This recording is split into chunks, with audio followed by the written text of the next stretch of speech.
sing here at Pilgrim Community Church. You know, the older I get, the less I like noise. You might be able to hear the noise around me right now from the street just in front of my house, the cars and trucks and buses going past. You may even be able to hear some of the rustling of the wind in the trees or the birds flying overhead. I remember when I enjoyed a lot of noise. And I suppose there are still times when I do enjoy noise. But I do remember a time when I preferred noise over any kind of silence, especially as a teenager. But as much as I preferred silence, noise is not something that we can easily escape. And noise is not always an audible sound. A film on a television is noise even if the sound is turned down. An advertisement on a billboard, a meme on your phone, an article in a magazine, a post on a social media app, even a story that you read in a book. These are all noises of one sort or another. Noise has a way of filling space, especially when those spaces feel uncomfortable. Lonely places, dark places. And as a kid, those empty, noiseless spaces were more often than not considered boring places. Sometimes the noises from friends, from music, from television, from the world around us were nothing more than entertainment, distractions, and often those distractions were sought in an effort to keep out other noises, much more unpleasant and uncomfortable noises. Some noises we select, they're chosen, they come out of our own volition. Some we have no control of. And those kinds of noises have always been difficult to drown out. Many noises come in the form of memories of other people's failings. And those are the kinds of memories that you would prefer remained buried, where they can do no harm. Other noises stir in our conscience and remind us of our own failings, like alarm bells trying to get you out of bed, but which you're repeatedly ignoring, choosing to hit the snooze button instead. Growing up, I was the kind of boy who really enjoyed, I won't say preferred, but certainly enjoyed my own company. I didn't have a radio in my room, or a television. Later, a record player, perhaps a tape player if I remember rightly. But for the most part, I spent most of my time by myself, usually building or drawing. Even alone though, my head was always full of noise. Those noises were usually authored in my imagination, stories I would tell myself and rehearse and perfect and illustrate, even live in from time to time. Those noises were comforting, and I often found refuge and solace in those filled spaces. Sometimes noises are not just filler though. Sometimes they're alarming, they're disturbing and offensive. Thoughtless noises, careless noises, angry noises, violent noises.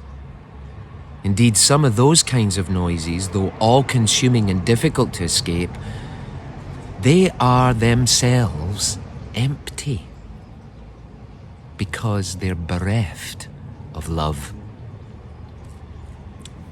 In his great hymn to love, the Apostle Paul compares these empty, loveless noises, the deeds that we perform, the actions that we take, the words that we say, the thoughts that we entertain, the decisions that we make, the roads that we travel down.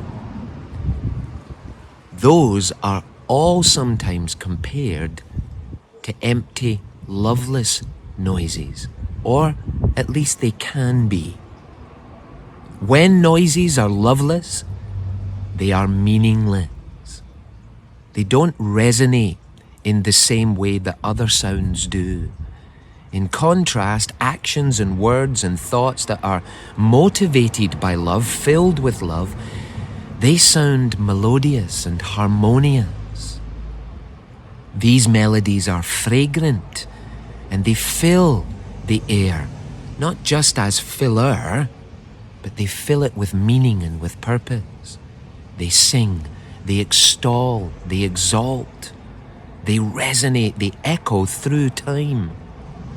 They have a way of remaining with us, but not like a ringing in the ear after a really loud or good rock concert, or an earworm of a jingle that you can't get out of your head, but like a faithful companion, someone who travels the journey with you and remains steadfast. Loud and empty noises fade with time. The sound of love reverberates through history, and in the remembering of love-filled deeds and words, others then add their own voice to the song, to the great hymn of love. Woven into this music, into the melodies of this great hymn of love, there are notes and spaces, for the spaces are just as important as the notes. The notes, they describe things that love does. And the spaces, they describe what love does not do. So as the great hymn begins, a note, the first note, love is patient. If there is a note in this song that is more forgotten, more misunderstood, I don't know. The hymn of love does not speak of an ordinary patience, standing in a queue, waiting for your big day to arrive, for your parcel to come in the post. To add a patient note to your song, to your life, is to put anger far away and to choose instead restraint. Then a second note.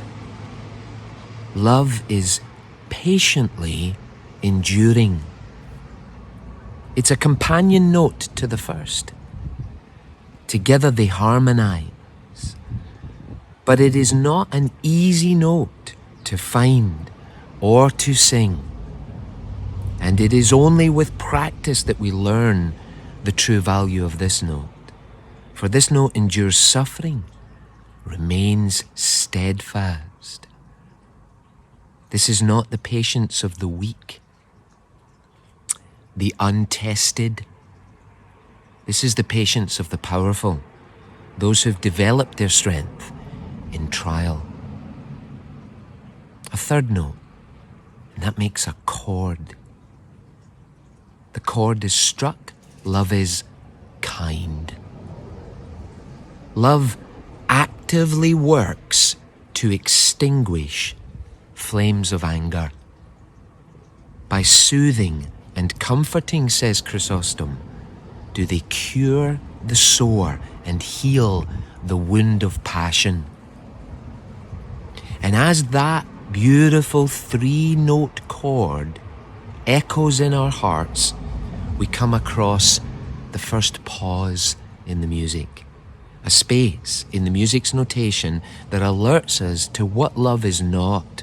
Love is not jealous. When something good happens to someone else, rejoice together. Good things happening to other people trigger the cancer of jealousy, but it is overcome with celebration, celebrating with. And whilst we reflect on that pause in the sheet music, another is added in this hymn. Love is not boastful. True love, in our words and in our actions, will always be much more impressed with its own unworthiness than its own merit. But boasting is not just bragging about our achievements. We also boast when we point out the flaws in others. Whenever we point the finger, we're ostensibly saying, look at me, live like me, be like me. Another pause in the music. While the first chord still rings in our ears, love is not arrogant or expert, rehearsed, practiced. Love is not puffed up. It doesn't view itself as expert. An expert is someone who has all the answers and stops listening. Pride puffs us up and stops up our ears so that we cannot hear the songs that others sing with their lives, with their actions, with their words. And this pause reminds us that we are not singing alone. In fact, the whole song, this hymn of love, cannot be sung as a solo. And if it is a choral piece, then love is also not rude. There can be no shameful behavior, no shameful sounding notes in this piece of music. Love doesn't behave in any old way that it pleases. It doesn't veer from the music to sing something discordant and dissonant. It does not bring shame on itself by sticking its head up and forgetting that we sing as part of a choir. And thus, love can also not be selfish. It cannot seek only itself. And we learned this portion of the song last week. It was a space in the music that was created when we took out the I. And this is what we're encouraged to do in this great hymn of love. And when we take out the I, we discover that love is not irritable. It is not touchy. Love has a long fuse and a soft answer. Not only does the musical notation of this hymn feature no I, it also refuses to record other symbols and notes, and therefore love does not keep records. This song is not a library of wrongs. This song lets hurt fade away. Remember, by all means, remember, for it is human to do so. But do not let memories return uninvited. Love frees us from the tyranny of the past. Love lets the hurt that wants to take revenge or boast about self or burn in anger or poison others fade away. And when we remember it, that offense, that hurt, we do so purposefully, not to wound, but to speak of God's love. That great initial chord of love is still resounding when we also discover that love does not rejoice in wrongdoing, ours or others. Authentic love rejoices to find out that accusations are not true. Love does not find violence entertaining. And thus comes the second chord, the first note in the second chord in this great hymn of love. Love covers all. It protects and keeps and does not leak. Like a good roof on a house, like a well-built boat in a storm, it keeps the rain out, the waves from drowning us. It keeps all confidences. Two more notes complete this chord. Love believes all, hopes all. And this is not an idly placed belief or hope. It finds its anchor in God, through Christ. And so the great hymn of love goes on. And that indeed is its refrain. It goes on. Its chorus is, these three abide, they endure, They do not fade. Faith, hope, love. But the greatest of these is love. God bless you.